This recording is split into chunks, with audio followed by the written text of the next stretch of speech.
So, I've watched the Hobbit movies, but I haven't read the books. Right? Is that starting? Hello, it's the Boardcast. Welcome to the Boardcast. So we're talking about the Hobbit, Magic the Gathering, the Hobbit. That's on everyone's mind. It's the next release. Lord of the Rings was an incredible Magic set, so everyone has very high expectations out of the Hobbit set as well. So the Hobbit, right? Yes. So it starts off with this is my ignorant brain, my child brain. Yeah. So it starts with the dwarves versus the elves. So what? The dwarves had a war with the elves, right? No. What happened? Wait. Well, it's the Hobbits. Don't the dwarves and the elves hate each other? They're not friendly with each other. Yeah. Initially in the storyline, they were very friendly with each other, but they had over like millions of years, their relationship started to degrade. When the dragon first took over, Smaug took over the mountain, the Lonely Mountain. The elves came to assist. They realized there was like no good, and they fucked off. So like the dwarves felt like that they were betrayed by them for not coming to assist. But the elves were like, not worth it. You guys are like up shit creek anyway, so we're not going to send in more elves to die for a cause that we're like not that. It's all for the mithril, you know, the mithril. Yeah. So William, are you team elves or team dwarves? I like elves. William, sorry, Danny. I don't like some dwarves. I think the dwarves are probably the cooler characters in the version of the Hobbit of the story for sure. Very nice. Yeah. Stronger. If you read like the book, which is that makes you two arch enemies, right? Yes, correct. You have to be like As sworn enemies of each other, right? They're grudgeons. Yes, but there's room for us to love each other again. Just like the Hobbit, you guys can learn to love each other. So you like as being from like Asia, do you guys have as much of a Lord of the Rings like background, like was it as prevalent in your childhood as it was in mine? Yeah. I watch all the Lord of the Rings in theaters. Yeah. I grew up in Australia, so I definitely have a Western skew. But based on what I hear from my parents, because especially because I come from China, China had a very sealed off, I guess, entertainment sector for a very long time. The government had a lot of control with what media comes in. So my parents just don't even know what Lord of the Rings is. Yeah. Like even my dad, who's not nerdy at all, took me to see Lord of the Rings in the movies in the 90s. So good, Lord of the Rings. My parents would have grown up with like very like, hey, we're gonna. Hey. The only thing that's being shown is entertainment that we want you to show, which is cultural Chinese stuff or things that come out of like K-dramas and stuff. Talk Those about exercises Lord of the during the Rings, morning, right? Not a lot of Western influence. We need to go watch the Odyssey in Carina. I'm very keen to watch the Odyssey. I don't care about if other people is no time or whatever. So here's the thing, right? We'll fix a date. Yeah. Just go. Yeah, I'm keen. You need 2 seats, right? Have you seen the regular people reviews coming out for it? Is it good or bad? It's pretty bad. Is it? I don't think they understand though. Maybe because I'm a snob, but like, all right, regular people reviews are kind of okay. We'll give you a review after we watch it. Yeah. Sure. All right. So we're gonna watch in this place called Carina. I don't know what cinema is that. Well, the trick is, we can't. So the movie was shot in like 70mm IMAX, which is not viable for us to watch because there's only one IMAX theater that can actually like show that, which is in Melbourne. So we can't do that. Yeah, there's only 41 explicitly these special kind of IMAXs that can show the full screen. We're watching the. But regardless, we're gonna watch it in the best screen we can. We're watching Apex. What is Apex? I don't know, whatever. A big screen. Yeah, I think it's just a big word. Here's a fun idea. We watch it, but we have to book the front seat. No way. All right. So, when are you guys able to watch this? We're doing it live. I'm good any day this week. William, you pick a time during the week. I'll sort around you. Really? You need 2, right? Need 2? Yes. If it's Wednesday, if it's Wednesday, it's going to be later. Down. But later in the evening. But any other night, I'm good to go. All right. Monday night. I can do Monday. You go Monday? Sure. Send it. All right. Tomorrow. Like during the early 2000s, you had like Gladiator and the one where Mel Gibson was like on the boat, and then you've got Master and Commander. Boat? Is it Mel Gibson? Whatever it is. Mel Gibson was Gladiator. Yeah, and then there was Master Commander. That was him again, right? I think so. Yes, yeah. it was. And then you had like Troy and all this stuff. Is like these movies were so prevalent. Greek. Yeah, epic theaters. Obviously, you had 300 come out for the first time around that kind of time. It's like you have all these incredibly massive. What happened? How did we fall so far? I think it's guys stabbing each other with swords. I think it's just the budgets. I think they've got to cost too much money to make, right? Because AI is taking over. Because the Odyssey also has a ridiculous budget, but because it was Christopher Nolan, these studios are okay. All right, it's called Apex Cinemas. Sure. All right, we want to buy that. I feel like we moved into the world of Marvel movies and Star Wars movies where they 7:45. Sure. Sure. All right, you need 2? I need 1. Not 2? Not 1. Oh. I better buy another one because I'll bring my child. True, buy another Buy you one. one? Yeah. So I need to. The, Sure you're not too? Not a cute date though. So I think here's the thing, Mike. Christopher Nolan movie, the story can bomb, whatever. Sure. But if I'm sitting down and having an enjoyable experience watching the spectacle Second of row the from movie, the back, okay. I'm down. Because I've seen the scenes of like what was it, the main guy, Agamemnon, the king. Yep. Every single time he's on screen, that armor and his presence, incredible. Yeah, It looks yeah. cool. I'm really down with that kind of modernized Greek design. It is like the Odyssey itself is based on like maybe the greatest mythical story of all time. Anyone right? is hoist through voice and safe? What VIP? Whatever. Shit. Nah, dude. El Vanilla. Give me the student discount, bro. Still a student. Ooh, hot Sir. sweet potato fries. For But it's like $8.50. it's a story that was literally written over thousands of years through Grecian history Yeah. to then create something that then is still, again, another thousands of years later is still in Because I've heard a lot conversation in modern of society, people which is complaining about incredible. the whole, oh my God, it's not historically accurate, but it's also based off of a myth, Correct. right? And there is a thing called like artistic intent. Yeah, Right. The yeah. artistic intent is to go for a modernized retelling of the story. It doesn't have to be authentically ancient Greek. You know what I mean? Have you ever ever read like Mythos by Stephen Fry or anything like Yeah, that? I had the audiobook for that one there. I was a big fan. right. Massive fan. I think that like the biggest part of it was like is learning about it, is realizing that so much of the story is written by someone else who's Correct. remembering the story from someone else who's remembering the story from Because the someone thing else. is, back then, a lot of the myths was effectively oral tradition. Yeah. It was just told All in right, theaters, guys. and then someone else would tell it in a theater again. Well, we're booked in for the Odyssey tomorrow, 7:45, the Apex screen. All right. Tune in for the next episode where we review the Odyssey. You mean when we've forgotten about it? Because we're watching it on Monday, recording on a Sunday. All right. Oh my God, it's like why do I have to pay a booking fee where I'm doing the work for the booking You're guy? dibsing the seat. It's the convenience. $7 of booking No, fee. it's because Send you an it's the email. same. They got you, right? They're like, hey, you want it anyway, so you're going to pay the book. $36 a ticket, but $7 booking fee. What a ripoff. But Yeah. it better be good, okay? All right, guys. We did a keen. first-time booking ticket on the cost. So. If we turn this into a movie podcast, just like a movie review podcast, I'm okay with that as well. We're in trouble because there's not a lot of movies coming out these days that's worth going and seeing. That's true. I watch You a guys lot watch of Obsession? Apparently, that's pretty good. Frankenshark versus Sharktopus. That's my kind of movie. William gets the comedy. Piranha 3D sector. 45. No. Piranha 3D is like an actual movie. Yeah, Have yeah. you not watched like sand sharks? Like the sharks What in are the you sand? Yeah. watching, William? Where are I like these this, screening?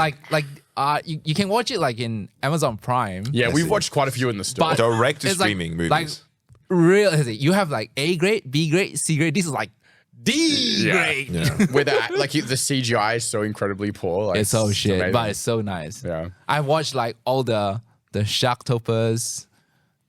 Have you not seen Sharktopus? It's a shark with bro. an octopus tail. Yeah, there's Cool. There's one we watched in the store, and there was the guy who was pretending to be a shark, which is clearly a guy who was swimming in the water with a shark fin like on his back. Like, it was fucking awesome. Because I'm still hard in. I love movies. And I'm super keen for Dune Part 3 as well. Yeah. You seen the trailers for that one there? Yeah, it looks Because fantastic. the Dune Part 3, you can definitely tell that they are now starting to, story-wise, pull away from the books a little and have a little more of their own intent. Right? How many of the, because it's funny, we started this podcast at the point where the first Dune came Yeah. out. How many of the Dune books have you read? I've only ever read the first book. Okay. I've never actually read subsequent ones. So but I there's know the a- general synopsis of what goes on. Hey, there's a guy in like Instagram or whatever. He read 26 books and he'll tell you everything about it. Oh, really? Yeah. That's There's 26 books? Yeah, I think so. That's That's kind of how I summarize the rest of the series. I don't think it's 26 books, but I think it's 20. He's 20 plus Yeah. books. Definitely 20 plus. But I Dune definitely books. I watched the YouTube video to summarize the rest of the series because you know I'm never actually going to get around to reading the rest of the books, and I get the general gist of things. And I mean I'm keen to see where Dune Part 3 ends Paul Atreides saga. In the early days, I gave a lot of of this podcast. I gave a lot Yes, of that's right. There's officially 26 Dune novels. 26. What the fuck? I think Because I know after a certain point his son just started pumping out books, but I didn't realize he pumped out so many. got it. I didn't The know fans generally consider Six this. originals, 20 universes beyond. Yeah, the fans generally don't consider his son's They work. start having McDonald's of like advertisements in it. Anyway, so the Lord of the Rings previews from last time. So how do we feel about the new upcoming sets? Because there's a huge announcement over the last couple of days, right? I'm very excited for Zalfia. I feel like we've only just... Zalfia? Yeah. I'm excited for Reality Fracture. Okay, so this year... I thought the Nautilus, the water one, looks sick. No, we're talking about the 2027. Oh, no, sorry. I'm more excited for Robot Jock. Yeah. Yeah, because that's the new Kamigawa one. versus Ikuria. I feel like we're in a real... It's felt a little dreary over the last couple of years with Magic and like the real slew of here or there releases, but everything that's been announced over the last couple of days looks pretty fucking sick. So I think they announced 3 in-universe sets for 2027. They on purposely didn't mention too much about the universe beyond. I guess we'll hear that when we get there. Yep. So is it the same? I think it's the same of 3 and 3.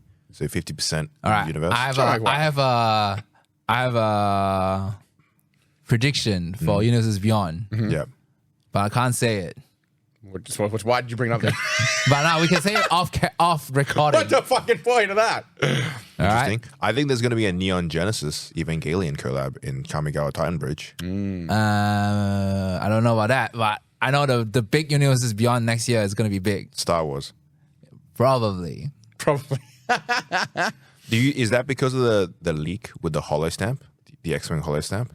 Yeah, probably. Do you think that it wasn't holo stamp just the one they use, the same card Yeah. printer uses on the Star Wars cards? wasn't just the Star Wars Unlimited holo stamp? Yeah. That was just a misprint? But maybe.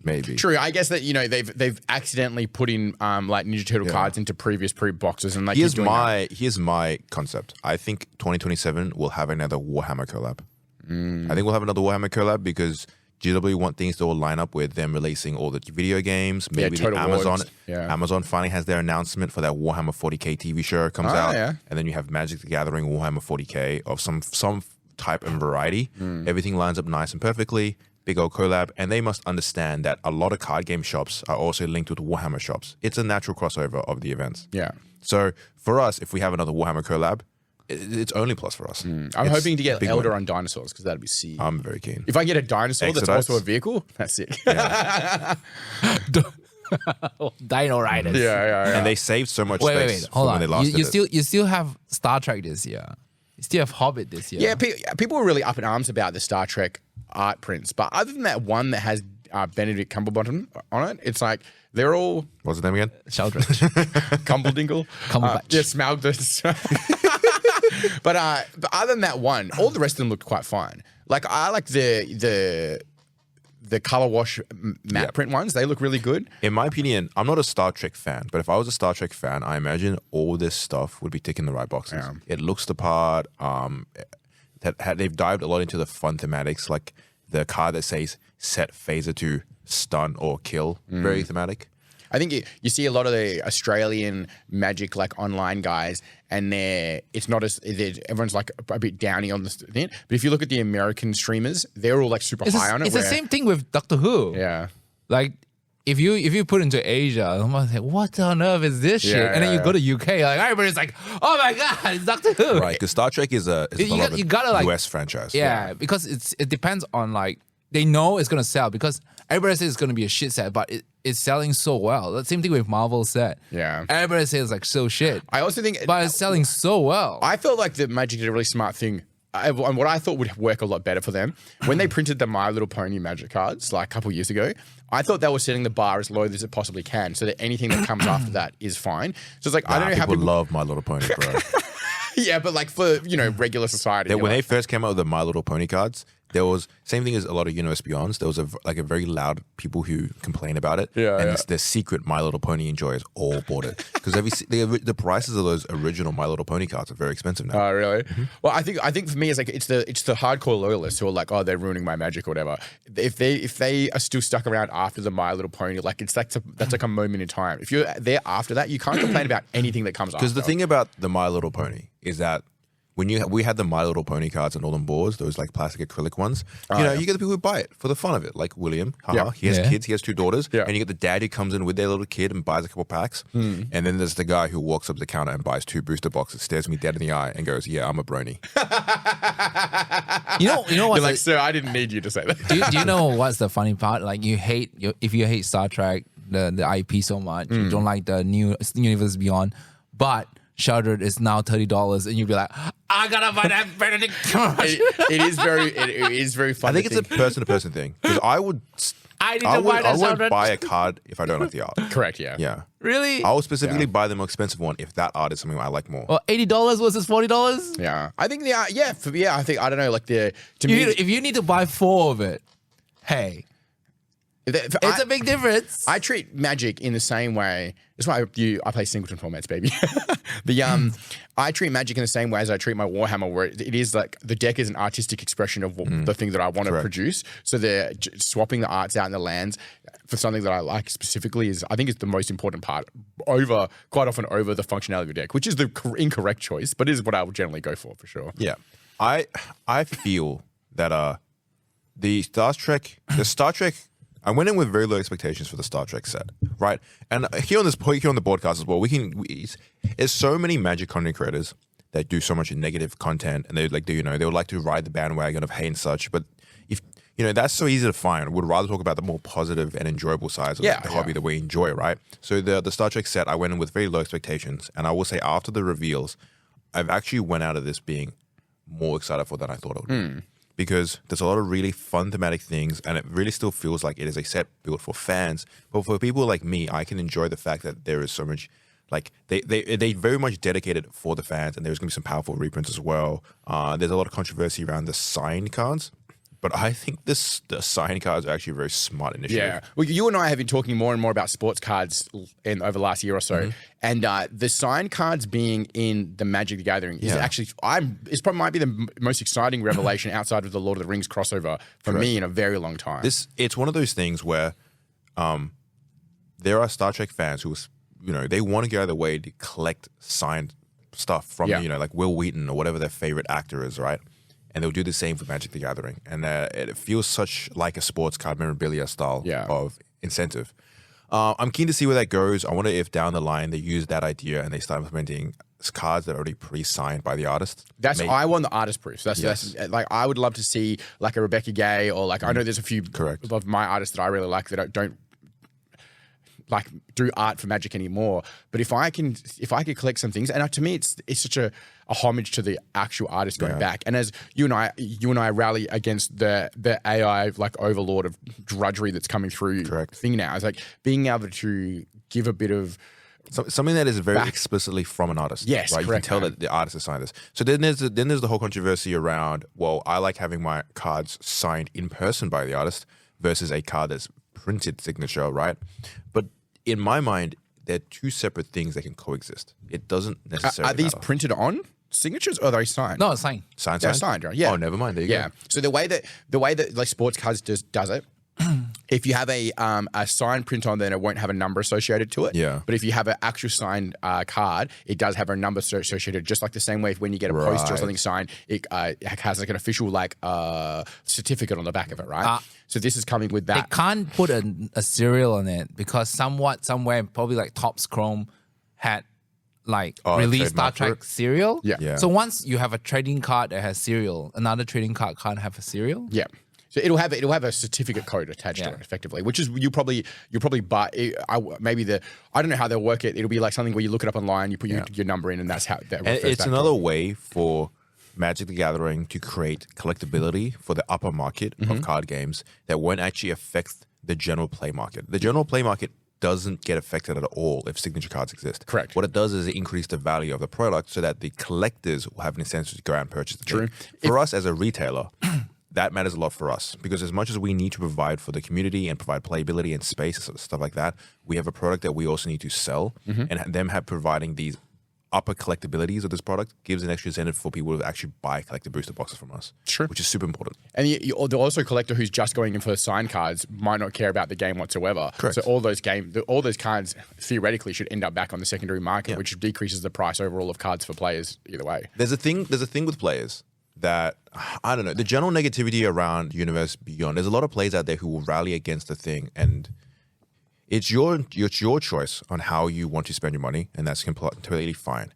But to rally behind a product and want the product to fail is going to, one way or another, negatively affect your hobby, right? Yeah. Because if a set doesn't get opened, then there's no supply for the singles, and the singles go up in value, and then it gets hard for you to finish building your deck. Yeah. Per se.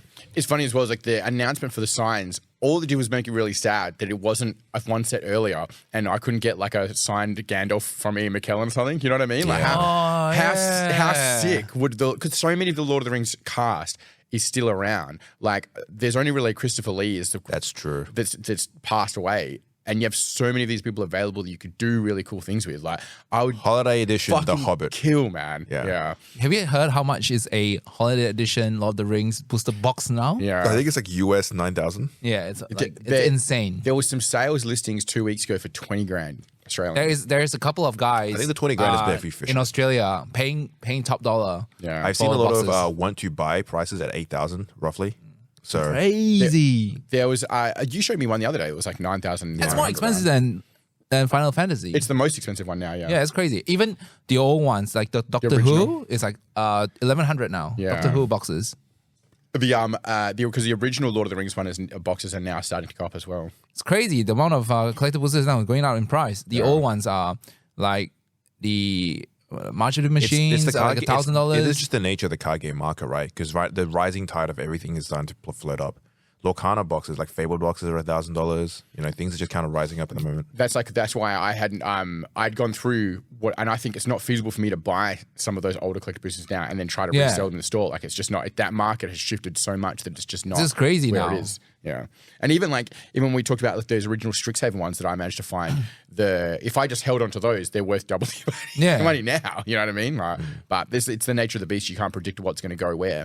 And I think at the store we're always trying to provide the customers with a reasonably priced thing. And at some point, like I just can't to put like a 20-30% margin on something. You can't buy it for something that's then feasible. You can't expect someone to go spend $150 a collector booster. You know. This episode of the Boardcast sponsored by food poisoning. Because that gas station servos, man, I got hit by the Tom effect where I ate some food before recording, and now I'm just.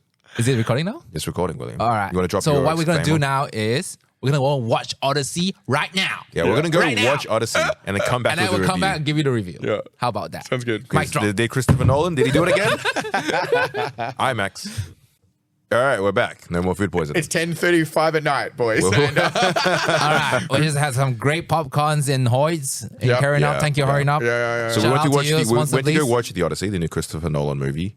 3-hour movie. I think we underestimated how long the movie was because we were super committed to doing a after movie dinner, yeah. podcast. Can you imagine if you watch we're it here in back on the regular 4DX? spot. Have you heard of the cinema 4DX? That's the I movie. saw a one. video where they're shooting so, water and stuff. so right? yeah, shooting water. Yeah. It's like crazy. It's How like, does that place stay clean? Have you guys tried that? Does this sound appealing? Like if I'm in the movie, do I want to be wet the entire time? I guess it's just like an experience, right? Like, Sure. like when I go to a theme park and you get on a roller coaster, I don't want to go. You should go on the ones that have the water because then you're wet for the rest of the day. But then I'll be okay with some it. people that are really into it. I'll be okay doing, like Wet and Wild for like an hour and a half. But the movie's 3 hours long. If I'm Wet and Wild for 3 hours long. Then you're just sitting in the cold and the wet. I'm at 2 hours in being like, that's how the Odyssey is feeling. I'm also like, Odysseus, go home, please, Odysseus, please. Guess what? I watched a meme right after the movie, and I was like, "Hey, it's Matt Damon. Matt Damon. We have spent a lot of money bringing him home." Yeah, I've seen that. Yeah, it's like $700 million. The Martian, but The Martian. bringing him home. What The else? You got Interstellar. Interstellar. He got lost as well. So where Someone does is using this Google rank? Maps. So before we dive in, we'll try to keep this one fairly spoiler free, but also the book's been around for Nah, fuck thousands of years. We'll go high in. I'm telling you right now, you I'm going haven't to do watched- lots of Spoiler. spoilers. If I you don't care haven't what watched it, Tango. Spoiler, the Odyssey is about a fella called Odysseus. Homer wasn't very original with the naming. Yeah. What's the ranking out of 10 real quick? I'm going for a solid 11. Solid 11, big fan. Yeah. Yeah? I'm okay. I'm not gonna give full because I didn't watch as intended. You know. Oh, with the IMAX? Oh yeah, it's not as Nolan intended. Red said there is IMAX theaters here, but not full IMAX. Is that I correct? think- No. Here we don't have the 70 mil. The IMAX. full resolution. The only 70 mil is in Melbourne. Yeah. We got a big enough. We got a big enough Big, experience. but not big enough. Because the cinema, theater we're that kind of in, was good. We'll still cut a bit because I checked. The Apex is big. But it's not as big. Okay. Well, how much do we miss percentage-wise? Quite a lot. I think like 20-30%. Truth be told, so we went to the Apex theater in Hoyts, right? It's a big screen, and it's also not a wide screen. Like you can actually, it's a pretty square resolution, so you get the up and down. Yeah. I think the whole thing with the 70 mil is that you're missing the top and bottom Correct. of the filming. I don't feel like we're missing anything. Yeah, did we notice anywhere's head get cut off? Yes. Because I've seen Yeah. some. I The didn't, Giants? I guess I didn't notice When at we the watch time. Matt Damon and Hathaway, talking with the baby, right? Sure. So you actually see the tip. You're Okay, supposed that to see doesn't a lot change more. my experience. No. When the giant scenes, it actually makes a difference. Yeah, I guess you're Because getting perspective, the right? perspective. You're supposed to see Matt Damon's legs. Yeah. But in the movies, you can't. I see Matt Damon's legs. I'm like, man, this goes from a 9 to 10. Do you see he lost 20 kilos for the role?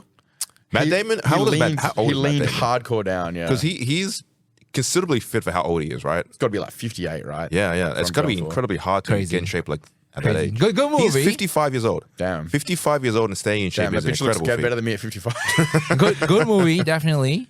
I love it. Get And- cozy. It's And a long one. I read a lot of The Greek myth. like how they made the movie as Oh, well. right. There's yeah. like literally very little CGI. Yeah, So, Christopher he's Nolan. supposedly saying there's no CGI. No. There is still You have some. to. There are some special effects. You but have to. Very little. Like I you know know- the scene where Cersei transformed the people to animals, Yeah, right? it's like Yeah. claymation or something, it's right? not clay. It's animatronics. Yeah, it's yeah. actual. Like they pull out the thing and they found like they got like actors who are down for the like above and molded beyond and stuff. shit. Yeah. And then they got them to like Because you know, do there's that. the who's the little British Spider-Man boy? What's his name? Tom Holland. Tom Holland. There's a video of him saying that at the end of the movie, he turned around at like the premiere screening. Yeah. He turned around to Christopher Nolan, the director, and was like, "Hey, how did you do that?" And Chris explained it to him there and then at the premiere because he was like, he thought that was CGI, but apparently it's not. No. They were some Right. of them were there when they filmed it and they couldn't understand it. Because Nolan's an old school director. He wants things to feel more authentic. So they hired a ton of extras for the scene instead of doing CG. no, a ton. The Like a Cyclops bazillion was extras. the Cyclops was a big old puppetry basically. Yeah, it's crazy. Which is incredible to me because I don't know in the movie you see it. It looks so lifelike. I don't know how they pull off the animatronics on that.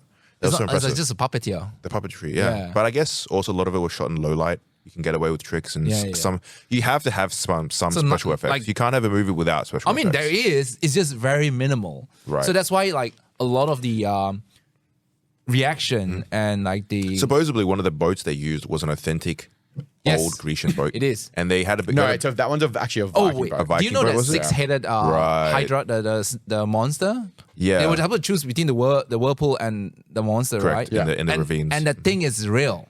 That thing was animatronics. Yeah, it was Yeah. like ropes dragging Right. people off the boat. It's right? just like some contraption that drag like correct. six Because he people off wanted the boat. the movements from the actors to look authentic as though they're That's being dragged away. crazy. But 250 million budget, right? Big budget movie. It's very few directors now can pull that level of, hey, listen, I just did Oppenheimer. Oppenheimer did crazy numbers in theaters. I need you guys to give me a blank check. I want to hire a bunch of actors and extras, and we're going to do Greek again. Well, they already made some money, but still early. It's still very early. Bear in mind that I haven't read Homer's Odyssey. Have you guys read Homer's Odyssey? Nah, I don't read books, bro. many a long time ago. Right, because but I'm an enjoyer of Greek mythology, and this was. I think I did an in school. experience. I think I read it in school. There was a lot of little like fun Can't wait nods to for Greek Secret myths. Lair, The Odyssey. I'm surprised it didn't come out at the same time. So the internet before it went in, right? I was really hyped for it because I like Christopher Nolan's movies, and I was really excited to see all these actors on the screen. I know it was going to be a fantastic performance. I quite like Matt Damon as an actor, but the internet is kicking up such a big storm over I feel like superficial things. The casting, Oh, the yeah. historical They don't- accuracy of armor. They just, I don't, They feel like I don't know.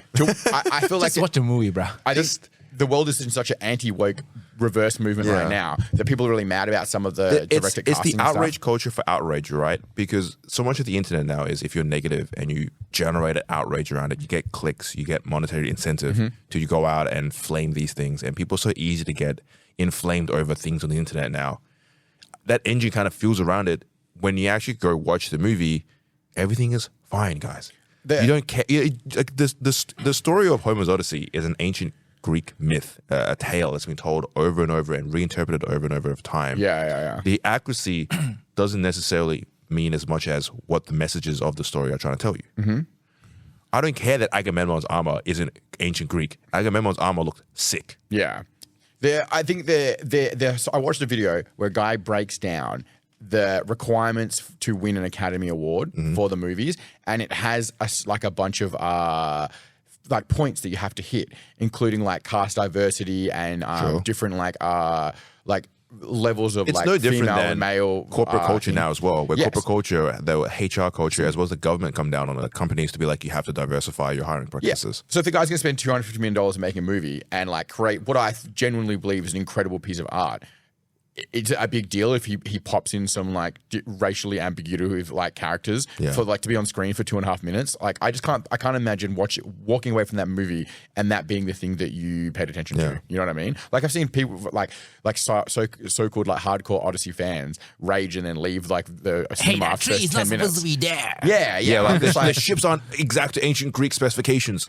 Brother, I don't know what you're talking about. Yeah, man. I don't know. When I was a kid and I watched Gladiator and I don't know, or like Master and Commander or anything like that, I'm pretty sure Achilles didn't look like Brad Pitt. Yeah, I know, man. Like, I'm not good looking. I'm not picking any of those things apart, bro. It's like, why is it now? You know what I mean? What's the difference But now? it's the outrage culture behind it. So. Yeah. Sorry, just enjoy the movie. That's okay. There's so little movies nowadays. All right. If it was like so that, the really, The really choices- worthwhile ones are now fewer and far between now. Right? There's nothing left. So just go enjoy when you have a movie to enjoy. This year has had some fun ones though. No. The last time, Yeah. you used to have every month you have a movie to banger. watch. Every week Correct. sometimes. Now, you gotta wait. Yeah, I remember there's in the like You gotta 2000s to 2010s, you could go to the movies 2 times a weekend. Like, That's right. crazy. They're like, oh shit, I gotta catch this movie next week. Especially and then here. now, In Australia, where it's get hell hot, you just be like, "Oh, we're gonna go to the movies because the aircon's better." nah, there's nothing to watch. There's literally This nothing is to one of watch. those movies where I'm really looking forward to it to reach like one of the streaming services or where I can rent it. I would like to rewatch the movie with subtitles on. I don't know if it was the theater or in, and the way it was performing, the voices were fairly quiet in a lot of scenes, and I had to really really hard to pay attention to what they were saying in the lines. Because again, I've watched quite a bit of stuff on it after. You know, apparently the camera that captures the IMAX thing is really loud. Yes. and he created like a whole system where to inbox the camera because it's like a shuddering noise that happens the entire time. So that even when they're exporting the vocals for the people talking at the time, you're cutting away a lot of the Background noise? Background noise, There's a lot which of makes filtering? it a little bit harder. So it Right. sounds like some people are mumbling when they're. It might have been clarity, but you've cut out. You've had to like They digitally should cut get out. Channing Tatum in the movie. Well, he's coming back with Doomsday. Did you see him? I know. I'm actually kind of keen for him as Gambit. I I'm knew not he was gonna lie. Is he playing the French Yeah, he's Florida Gambit. guy? He's Gambit. Gambit. Because I like Gambit in X-Men, and they've never shown Gambit really. And then Channing Tatum coming back for it, I'm down. I'm sold. Let's see what happens. You know, The he excited finally for made a name Doomsday. for himself. But especially because all the names were Greek names. Paying attention to the names was a big deal. Like for the life of me, I still can't remember Tom Holland's son's name or like Telemachus. Telemachus. Yep. And then Tom what Holland's about son. what about What the John hell? Bernthal? John Bernathal's character, the Ajax, the no? brother of. No, I thought it was Ajax, but it's not. Yeah, see, No, so it's longer. It's got more syllables to it. it was the brother of And Agamemnon. what? Antonio? What? The guy? Tony Soprano. No, Patterson. Tom. Yeah, Tom. Not Tom Patterson. What's his name again? He's the vampire Patterson. guy. Robert Patterson. Robert Patterson. He's slowly becoming. I quite like him as an actor because I liked him a lot as the Batman. Yeah. So- yeah. He's actually played a bunch of like more fringe roles. I can't believe I went from stupid vampire guy to he's the Batman now. Yeah. Now I gotta like him. Have you ever seen like interviews that he's talked about doing that though? Yeah. He like really shits on it. He says just interviews where he just shits hard on it. He's like, he'd done fairly serious roles before, but he hadn't made it big. And he's like, Right. I just accepted this knowing that I was going to be thing. And even in the marketing and for the last movie, he was like, I'm just so glad this is done. I never want to hear about it Twilight ever again. stuff? Yeah. I guess it's hard because you're a young actor. You got to do what you got to do. Yeah, see, Twilight was the biggest. It's a little bit of like franchise of its spurning time. your own opportunity because it is what made him big. But at the same time, like he just didn't give a fuck. He just really wanted, and I think you can tell because every role he's done, he's been super serious. You know what I mean? Since then, so Oh, he's a good actor. The great comparison I had in the Odyssey was you had Odysseus who was stuck on an island with Charlize Theron, but back home he had Anne Hathaway. So it was a real hard like, do I stay or do I leave? Yeah. It is. There's like there's so many memes floating around about it, but it is like a guy who's just fucked off and left his wife and his kid at home, and he literally just leaves for 10 years, lives on an island, and eventually is like, I'll go back now. Like, what an asshole. He went to Because it's get milk and Calypso. never came Calypso back. is a nymph, right? Effectively another mythological creature. Yeah. It's like a little bit down from being a real god at that point. So, I haven't read the Odyssey. How do we feel about the accuracy? From what I can gather, seems right. Everything seems right. I don't know. It's close enough for what it matters. It's entertaining. That's all I care. I'm actually a big fan of how they went, you know what?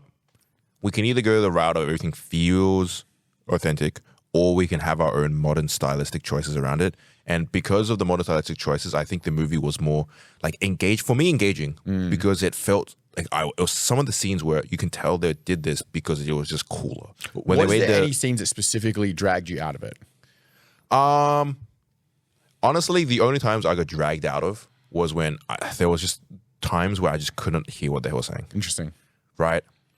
Like, especially there was the big banquets going on, all the feastings happening, people are speaking, and I can't hear what they're saying. Yeah. So, but in terms of the action, everything pulled me in. I actually like the Trojan horse design. Mm-hmm. That very romanticized look of the Trojan horse. But then into the dichotomy of you go inside the Trojan horse and everything sucked. Being inside the Trojan horse was terrible. Yeah, they were sitting on top of each other and stuff like that. And it was days, right? Because there were days of no food, and they were just like urinating on top of each other, defecating on top of each other. The guy who played Agamemnon's brother, he's in an interview with Tom Holland, and he said that they were in there for hours and hours on end for the filming because they had to fully seal it up and make it look like it was done. And he said they actually were sitting in there for ages, and then because it was filmed in place in the water, it was actually there, and then a couple of the actors on the bottom of it got hypothermia and were actually having a terrible time, and he said it was actually a fucking nightmare. And you can can you imagine being and it's it's kind of like that, almost like character acting of well, you got to feel like shit, so we're gonna make you feel like shit. Well, once again, right, it's based off of a mythological tale. The conditions that the people have to go through is insane. Yeah. And it's very much a tale of. I'm very impressed that Nolan could get so many big A-list actors stars in one movie. Yeah, because a bunch of they talked about the cast and crew. A lot of the filmographers and the people doing the sets and stuff, apparently they got paid way less money than they normally would. They're on site for in Italy and Greece where they do most of the filming for months and months on end. And they're all getting paid less than they normally would, but they're all happy to be there because they just want to be involved in a Chris Nolan movie. It's almost like a. I would know it there. Yes, he's had a fairly successful filmography, film career. Yeah, very few. He got Tenet. He did. Tenet is probably one of his misses, but even then, it's not miss. It's pretty good. I haven't watched Tenet. It's a classic. But there are people who still really like it. Right? Yeah. He did Inception, the Batman series, right? Interstellar. Oppenheimer. Those are big movies. Have you how much? I don't know how much have you consumed about Christopher Nolan? How much you before? I didn't know that much at all, but I've been getting so much feed. Do you know that Oppenheimer is based on his own brother? So I've heard the conspiracy around that. Yeah, really. So his older brother. When you Google him, you can't. His family's crazy, by the way. Yeah. His brother is also a director, and then one of his brothers worked for the mafia. And was named Oppenheimer or whatever. Yeah, so he was caught in Costa Rica, and he was traced back to being an FBI agent as a political assassin, and the U.S. government extracted him from Costa Rica and then gave him a pardon. What the hell? Yeah. His name is Oppenheimer. Yeah, Oppenheimer Nolan or whatever. I don't know. No, his name's Matthew Nolan. Nolan. But he was code name. His code name was Oppenheimer. Yeah.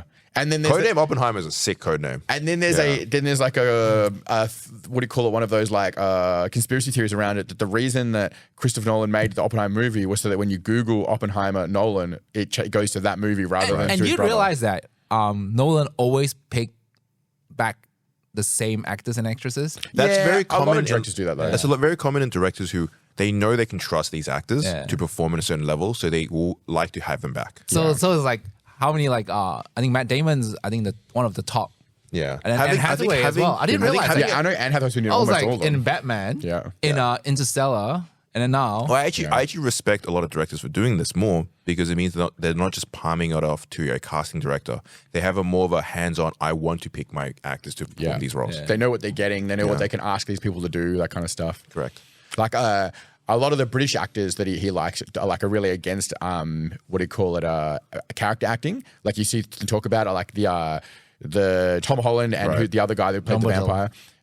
Dumbledore. He's American, right?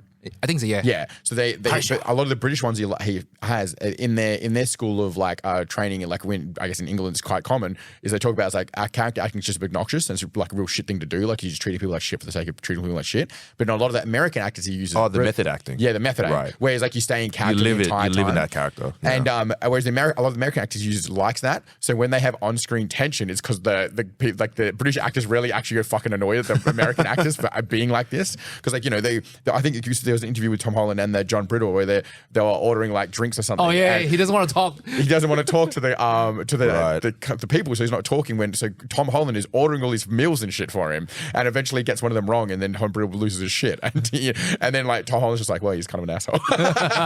He says that to his face, you know what I mean? So they're friendly with each other, but I like that if there's all this background in play of like he's creating tension between the actors without even like intending. People also don't give enough credit to good acting. Everyone thinks they can act, but you've seen, like, when you get now we're doing Instagram reels, right. You get like Instagram reels, but also you get say like the bad TV ads or someone who isn't an actor. Oh yeah, and you can tell the difference between someone who can act and not act is very subtle. But the people who can act, they go to school, there's practice, they have to stay in character. There's a lot of these certain little factors that make into a convincing appearance. Yeah, which separates what a good actor and a bad actor is. And for the general viewer, we just see good acting. So it's hard for us to exactly dissect what is good acting. So maybe if you have to stay in character and that is your way of becoming... That's how you do it. That's how you do it. Yeah. I can understand it. Lucas and Mum really likes to watch daytime TV. And it's such a nightmare, bro. The acting is... it's so bad. Right. And I just can't watch more than 5 minutes without being like, Yeah. So, yeah.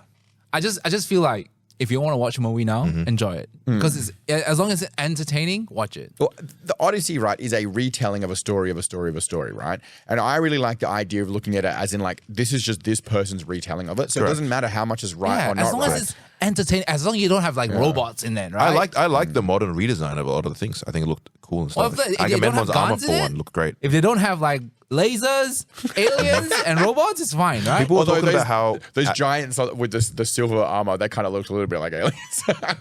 So they also hired like 7 foot tall guys for that one. Yeah, and they made all the soldiers just like tiny women who were like 5 foot, and all this exactly Lord of the Rings. Yeah, true. Yeah. Oh yeah, it's very reminiscent. So when the Hobbit and Gandalf in the boat, it's literally the same method. Yeah. It is very Peter Jackson, right? Yeah. So I think people are talking about, hey, Agamemnon was in the movie for a total of 4 minutes of screen time. Yeah. But his presence is Oh memorable. my god, it's so cool. Yeah. He didn't even say a word. That when he appeared in the underworld and he kind of just drifted back, I was like, he knows he looks cool. Even that, like, did you see the thing where those actors were actually buried in the dirt? Yeah, and they had to breathe through straws? That's fucking crazy. Imagine rocking up the set and there's just a bunch of like what holes doing dug, here, body-sized holes. You're like, oh fuck, what's going on here? Like, you going in there. Yeah. They do it like mafia style. We're like, all right, everyone has to dig their own hole. You're like, oh. It's a feast for the eyes, and that's also what matters as well. And then the subtle, the text in the back with the message of the Homer's Odyssey being, people have to atone for their sins, the consequences of his own actions. That kind of also stuck with me as you went through, and it was just really cool towards the end there. I guess also Homer's Odyssey is a happy ending, more or less. Which is a very separate. Well, for Odysseus, everyone else bad because the son gets to become the king, right? Unchallenged, and Odysseus gets to go sail away with. Odysseus leaves his wife for 10 years, comes back, and she's still like she's kept herself virginly for him. Theoretically, is how it works. True. And he just walked back in and like is like, all right, happy ending for Odysseus. But I guess that's what happens when you're a Greek mythological figure and you're like, because the whole thing was. Odysseus and Achilles, all those guys were favorite of the gods. Yeah. Right? So I guess that's what happens when you're favorite of the gods. So for everyone else, you're not making it home, buddy. I think it's too bad. I think it's really funny as well. It's like the king leaves, he goes to war, takes obviously the finances that he requires to go to war. Then he comes back 10 years later. And then he's just like, all right, state, you're funding a holiday, an indefinite holiday for me. And then he just leaves. And his son, who's like, theoretically, whatever age he is, he's just like, he's king now. He's got no guidance. Well, that's life back then. Life back then was your king goes, we're going on a war, and you just got to fuck off. He's got to keep going, yeah. Because I think Agamemnon didn't expect the siege of Troy to take that long. Yes. But it just dragged that long. And then that really kind of emphasized the soldiers' frustrations and they want to end the war any way possible. Yeah, right. yeah. And that's why they kind of did the trick. I guess that's how they Trojan horse trick. excused like being so rampant when they get inside as well, right? Correct. And then this movie does, obviously the tale does frame from the point of view of what it was, from the point of view of Troy, where they were just a city, right? And they were besieged. They didn't also want to get attacked. But 10 years of war, plus then getting lost in the sea for, 6, 7, whatever the amount of time it was that Odysseus was lost in the ocean. Yeah. So, you know how a while back we talked about how it would suck to be a pirate? Yeah, dude. Being in the ocean sucks, man. Yeah. Where that line where you're like, it's like if you're just in the ocean is so funny to me, bro. Because it's just like the ocean's a fucking nightmare. When it's sunny skies and cool water, it's beautiful. But the immediate moment when those storms hit, I'm shitting my pants, bro. Yeah, everything is rocking, nothing is going right. And there's no cover too. Yeah, you're just getting pissed on, dude, by Neptune. Well, that Poseidon. Sorry. in that boat there was an underneath section, but I don't think because they used a Viking boat. I don't think there really was. They just made it look like there was like a door opening. But you can put your provisions in there. Yeah, in the like the Grecian boats and the Roman boats of like the I can't remember like the galley, is it? Yeah, something like that. Because it's called a galley because there is the thing underneath. So that's that's where they were, because they would go sailing for like years and years on end. So they can't have them sitting out in the sun, because it's like even the rowers, whether they're slaves or soldiers, they've got to protect them so that when they arrive to the place they can function. They're not like sun. And that's why the stories of the sirens and such. You've been on a boat now you've been in the oceans for months and months, and you're tired and you're already ready for anything to get off the boat. Yeah, and then you just happen to hallucinate something in the distance. Yeah, that's scurvy. That's that call of the wild. Anything at that Even point there. Anne Hathaway, I heard she learned how to weave. Yeah, just for the use the scene. loom. Yeah.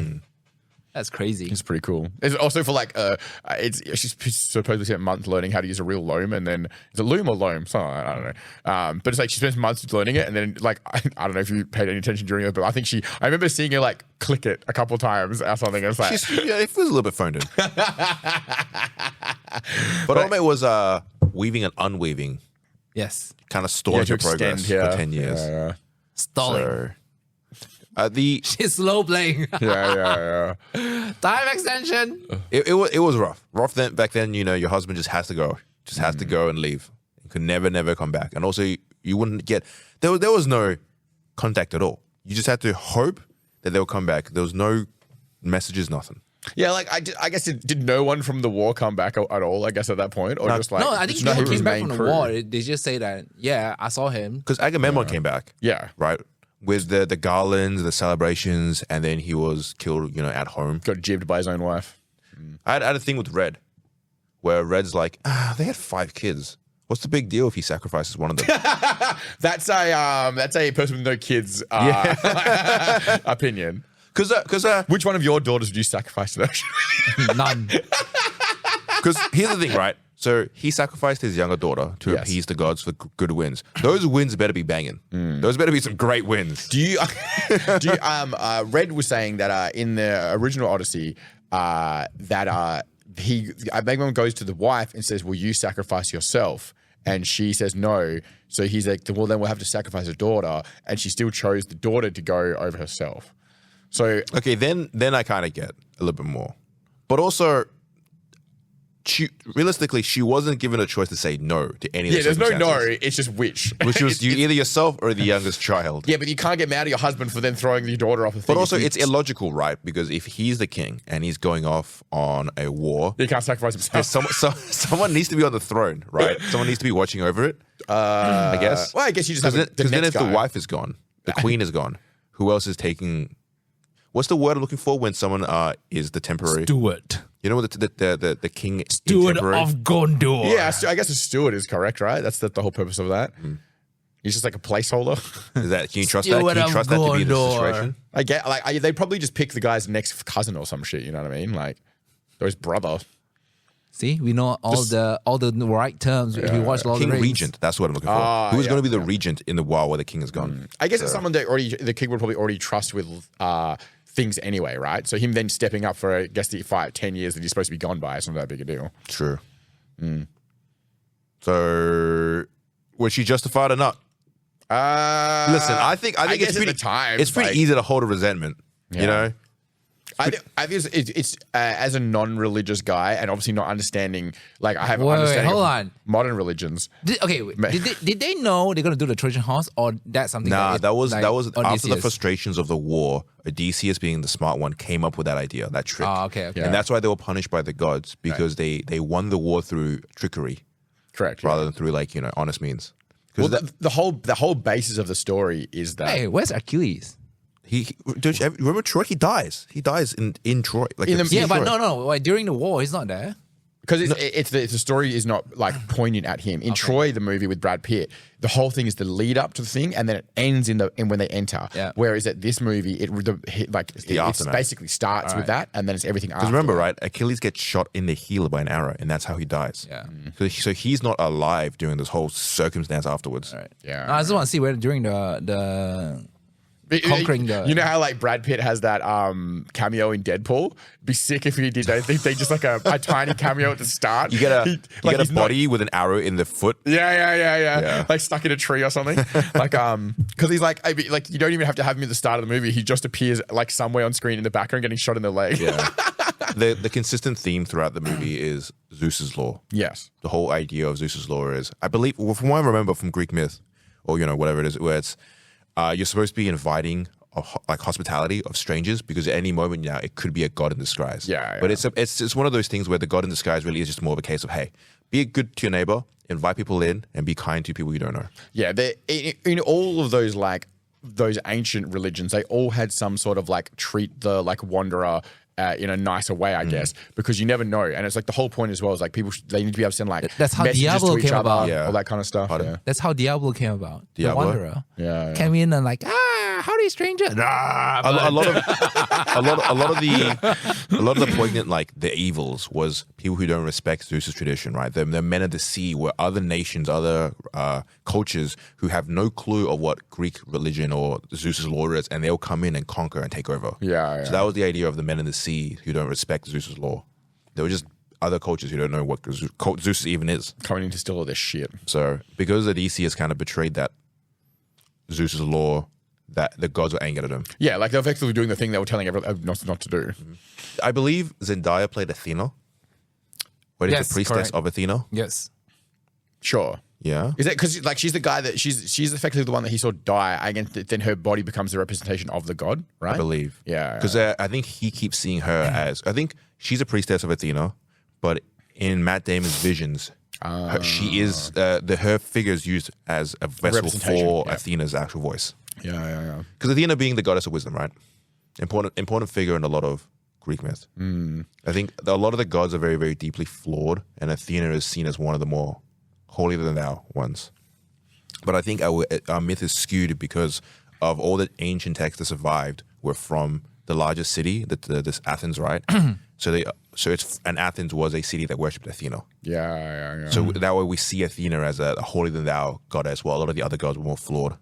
On like a bit of a side note, I follow this history Instagram, and it does a lot of like science to history stuff, and they've got some new documenting situation where they can scan old like texts and what do you call it? The binds of paper and they're rolled up. Manuscript? Yeah, I guess so. Sure that. Sure.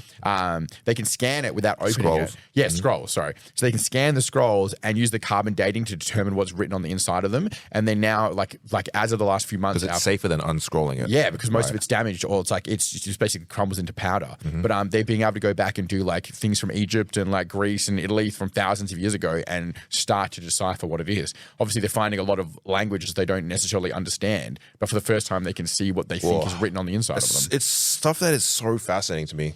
God, the truly ancient cultures and texts, right? The Library of Alexandria, which was lost in the Great Fire. Yeah. We know, because do we know if the Library of Alexandria actually existed? Yes. I believe there's enough evidence to say that it did exist. In some form, they've got evidence that it's put into too many texts and too many places of it, and the way they talk about it as have people been visiting there and have been there, rather than when they talk about some things like the Odyssey, for example, where it's like a story oral of tradition something. told over time. Yeah, right. yeah. And then what was in those libraries of Alexandria? Well, Who the yeah, fuck knows? and then it's also like well how like were they using the term library the same way that we use library now as it refers to books, or was it like just where a bunch of scholars existed and they would all remember the stories? You know, in modern times, we had something called the World Inventors Fair. Yeah, yeah. Mm-hmm. We did have that for a while, where everybody in the world in came ancient to history? No, ancient modern. Modern history. Yeah. So everybody, like everyone from each country, will invent stuff and go to a Like the World's Fair? Is that what you're talking about? it's like a World Inventors Fair where you go to a place together and share your invention. Yeah. It is That's very what the amusing Iron to Man me. thing is based on. That's effectively what the story It is very amusing to me that every country is show and tell. Like, what did you? Hey, Uganda, what did you bring for show and tell today? Yeah. So, and for a long time, Germany would sell its inventions to other countries so they could bring it to the World's Fair. Because like Germany after World War II couldn't really rock up and be like, hey, this is what I got. ooh, rough. That'll be interesting.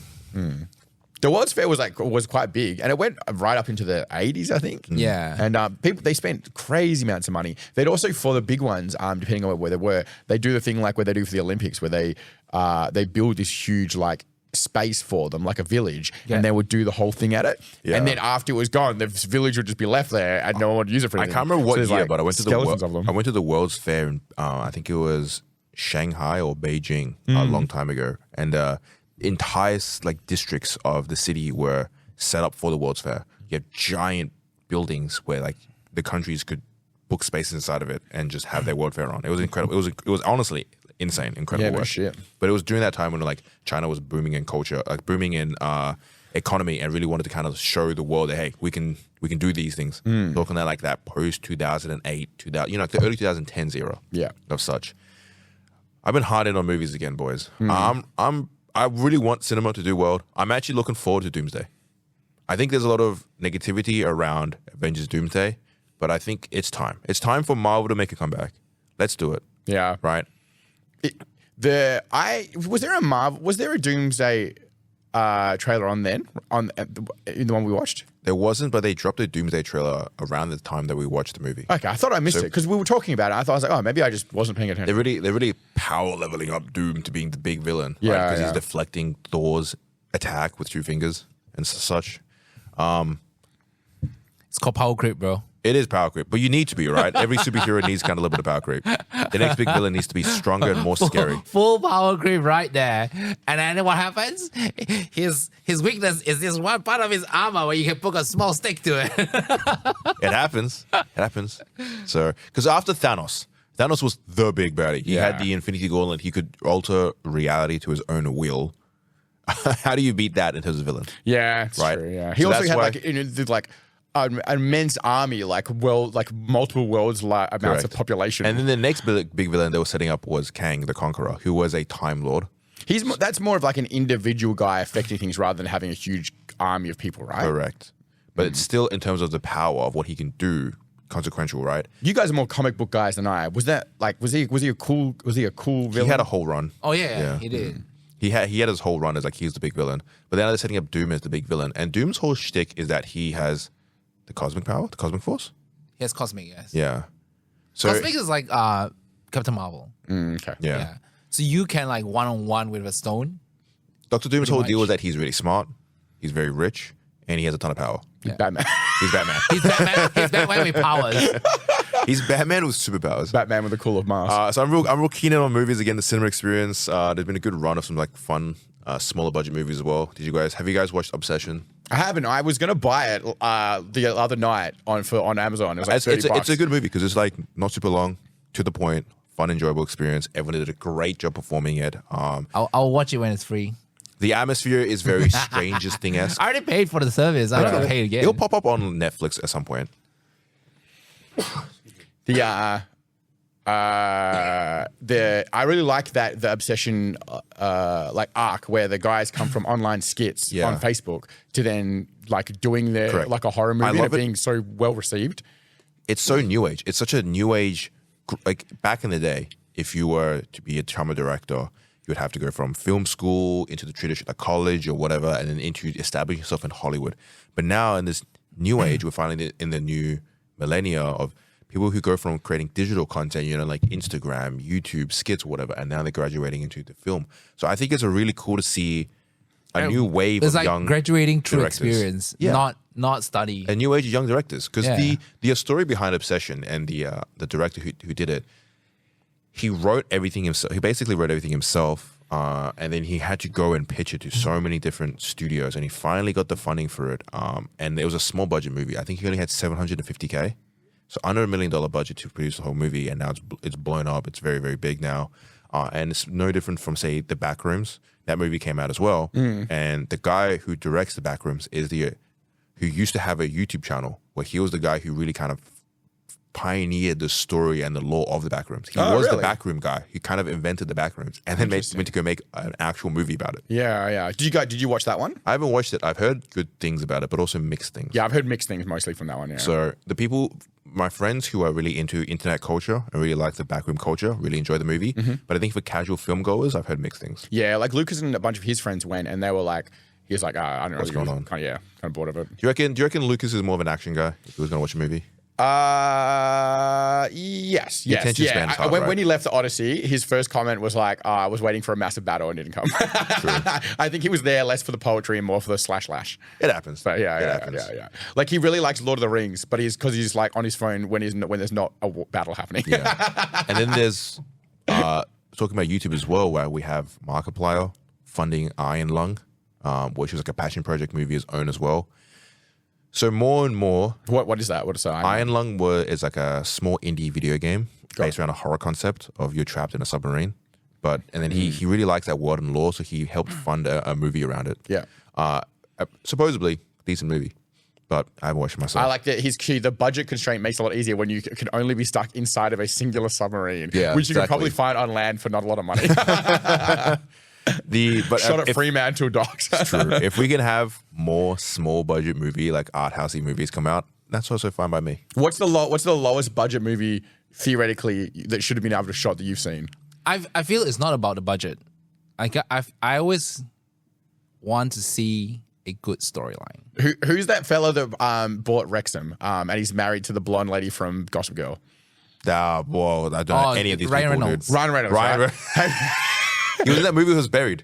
Yeah. Have you seen that one? Yeah. The entire time he's in a coffin. And I remember, again, this is from like the peak of movies. I remember going to the movies and watching that. And I was like, I did not need to watch this in the theater. Was this before or after he was Green Lantern, do you reckon? Because after Green Lantern, he probably tanked his rating as an actor for a while. He He went through a spree of pretty bad roles. He went from Green Lantern to also playing the shitty Deadpool in that X-Men Origins. Oh yeah. Yeah. Well, he kind of had to grassroots movement himself back to being a good Deadpool rather than a shitty one. That's crazy though. What was the last movie you watched with him outside of Odyssey? Oh, I don't know. A long time ago. Long time ago. No time. I put on No, Reservoir Dogs last it's night. not long time. It's not no time. Have you watched It's Reservoir not Dogs worth your before? time. Yeah. The problem is not no time. Been a while though. I wanted It's a just classic. not course. worth your time. That's my thing. Yeah, I guess the productivity, There's so right? many movies that is not worth your time. Like Spider-Man, okay, I'll go watch it. Sure. Enjoyable. And then like Dune or Doomsday, I'll watch it. But there's so many movies before this. I'm like, what on earth is this? Yeah. This is like comedy. Sometimes I'm not gonna pay money for comedy. I just wait for. William Yeah, famously there's hates less laughs. need of it in the Yeah. film. Yeah. It's Hates like, laughs. why would I want to watch this like in the cinema? It's like It's more there's no point. 10 years ago when it was a more cost-effective outing, then totally fine. Yeah. But now when I'm going to pay $100 for two of us to go to the movies, like, Ugh, hell Yeah, I no. think Too it was much money. $38, And then $40 sometimes a the movie ticket. is just crap. oh yeah, This is crap. I've also been burnt on a few like comedies. Well, I've got that one. Which one? By the stand-up guy. Yeah. Fuck. It's like Booth. It was Booth guys or some shit. It was. gonna hurt my It was. brain now. It was so bad. Yeah. They really knew they were just taking their paycheck and going home. Where's that? It was was David Spade and The Theo podcast. Von. Theo Von, the podcast guy. And Theo Von's actually quite funny. David Spade's never been funny his entire life. I do not know how he's still an actor.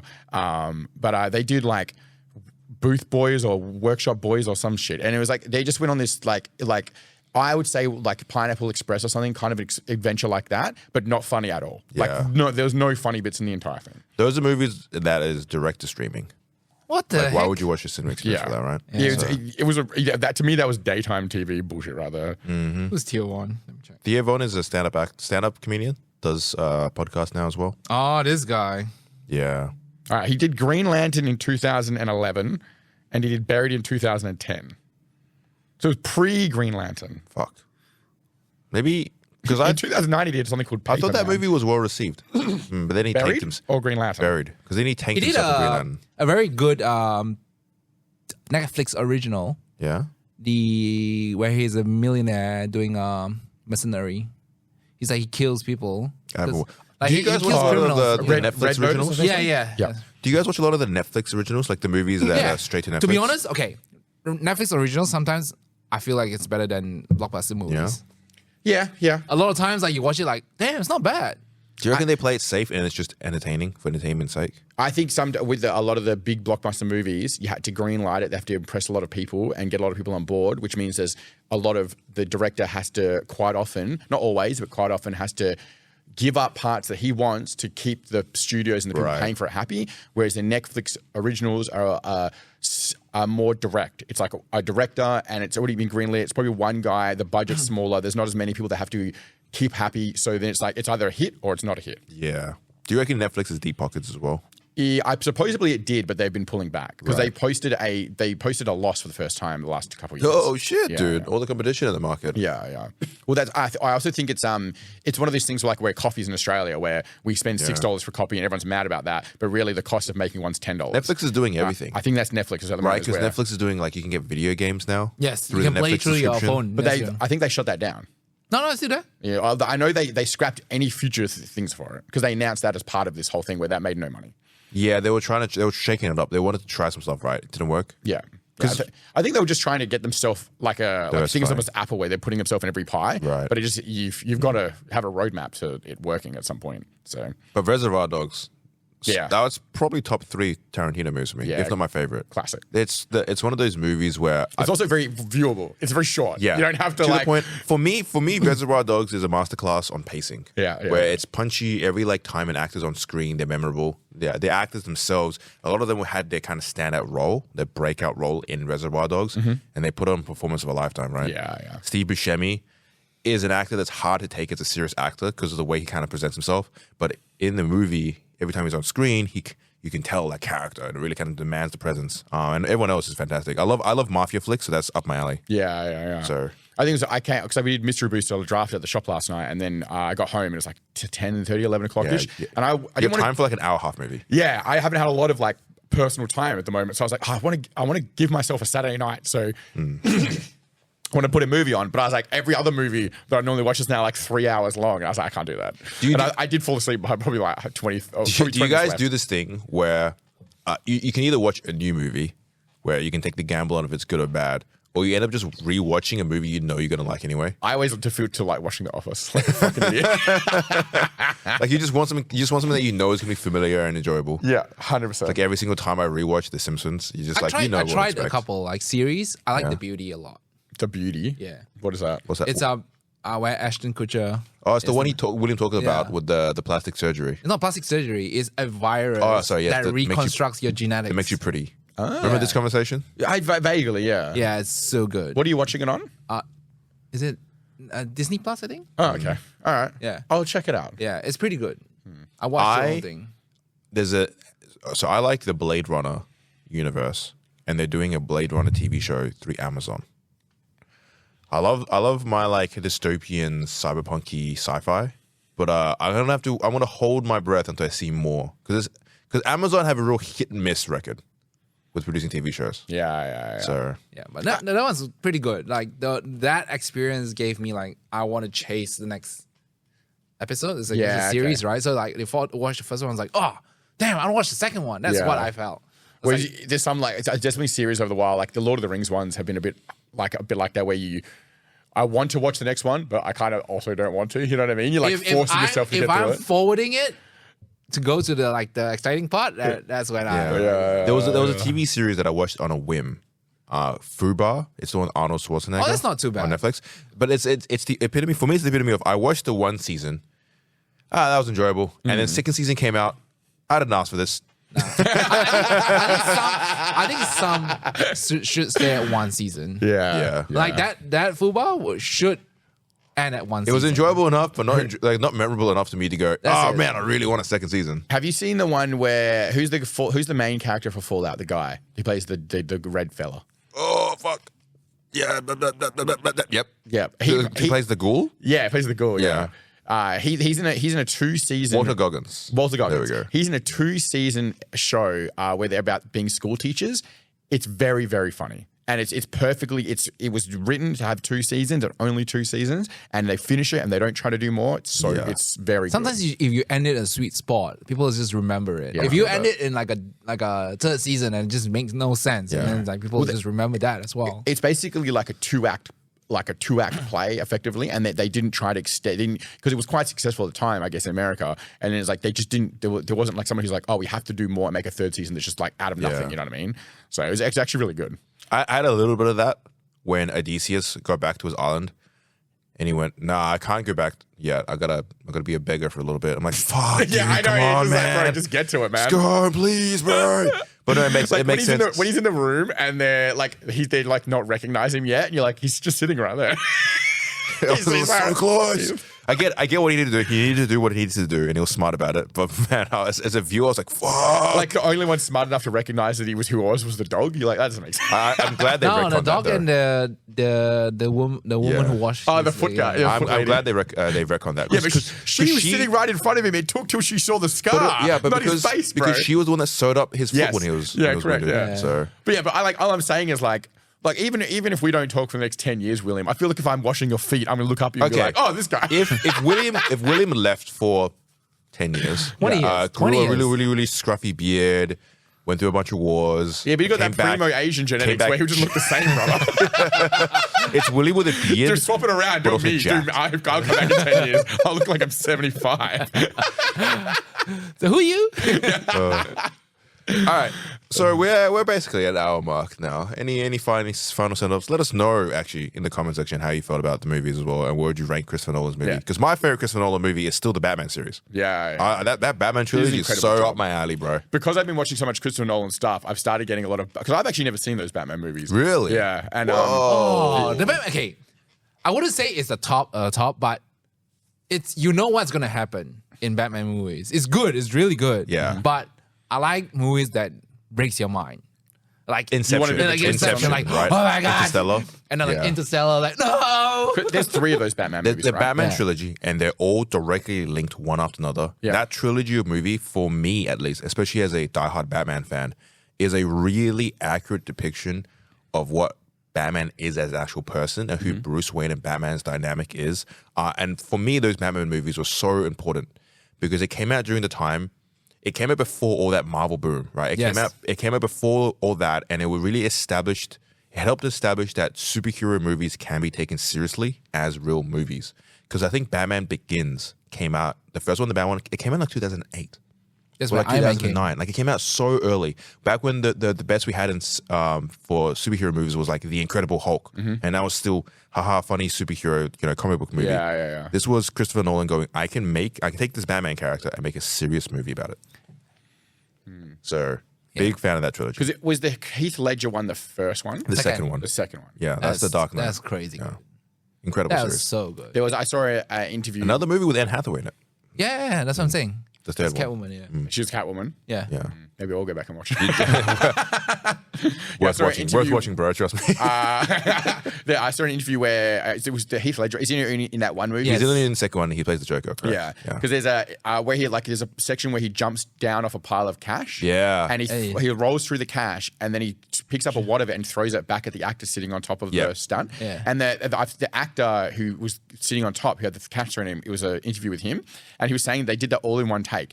Heath Ledger, without being told what to do, he decided he was going to jump and slide down the thing, and he said the cash stack was 2 stories high, and then he picks up the wad of cash and he just throws nails it. it. Yeah, he nails him in the face, and the actor wasn't expecting it to happen, so he was like dazed, and it was all one shot. He was like there, and no one like it was filming obviously, but no one had planned it, and it was all off the cuff from Heath Ledger, and then the actor's like, obviously it was a great shot, but he just hit me in the face. Heath Ledger apparently was an absolute G as an actor because he put on such a memorable performance that people are still talking about Heath Ledger's performance in that one. Because before then, Heath Ledger had very kind of few standout roles. He was in The Knight's Tale, whatever it was. He had very few standout roles. Like his performance was so memorable in that movie that people to this day still talk about it, still talk about his Joker. Yeah. So supposedly during that whole filming as well, he was just kind of living that character. Really, really, really wanted to make sure he got the perfect rendition of the Joker. Interesting. I believe as well, he won like Best Actor on the Oscars as well. He won like for a Batman movie to win the Oscars. Like he got posthumously as well. So it was a big deal. I think it was a big deal. I love the movies, but hey, rock and roll. That's Go it. check it out. Tell me what you think about it. Will do. Let's do it. All right. Meow. Bye-bye, everyone. Bye-bye. Take care.